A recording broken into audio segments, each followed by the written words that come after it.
ராமநாதபுரம் மாவட்டம் ராமேஸ்வரம் அருள்மிகு சாமி கோவிலில் இன்று ஆடிப்பெருக்கை முன்னிட்டு ஏராளமான பக்தர்கள் சாமி தரிசனம் செய்தனர்.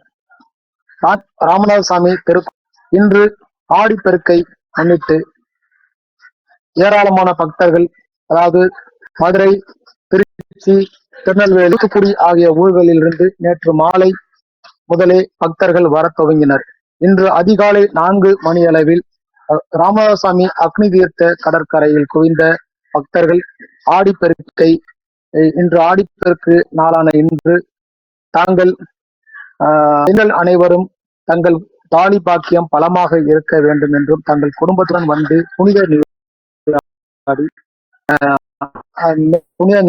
விவசாய தங்கள் விவசாய இடங்கள் நன்றாக செழிக்க வேண்டும் என்று கூறி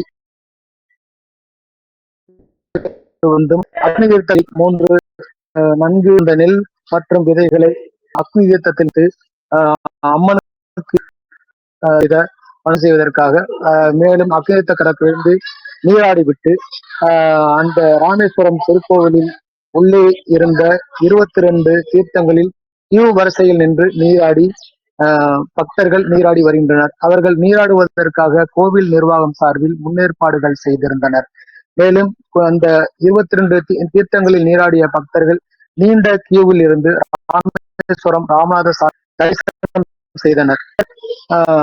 அந்த ராமநாதசாமி திருக்கோவிலில் பக்தர்கள் தரிசனம் செய்துவிட்டு பர்வத்தினி அம்மாளை இன்று ஆடிப்பெருக்கை முன்னிட்டு பர்வத்தினி அம்மாளுக்கு சிறப்பு தீபாராதனை மற்றும் சிறப்பு பூஜைகள் செய்தனர். மேலும் பர்வத்தினி அம்மாள் முன் நின்ற பெண் பக்தர்கள் தங்கள் கணவர்மார்கள் நீண்ட ஆயுளுடன் ஆரோக்கியத்துடன் இருக்க வேண்டும் என்று மனமுருகி வேண்டினர். ஆடிப்பெருக்கை முன்னிட்டு ராமநாதசாமி திருக்கோவிலில் இன்று அதிகமானவர்கள் சாமி தரிசனம். மேலும் ராமேஸ்வரத்தில் இன்று அதிகமான பக்தர்கள் குவிந்து வருகின்றனர். திருக்கோவிலிலும் இன்று அதிகமான கூட்டம் காணப்பட்டது.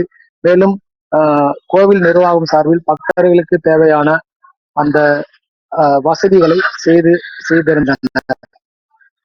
ராமநாதசாமி திருக்கோவிலிருந்து ராமநாத செய்தியாளர்.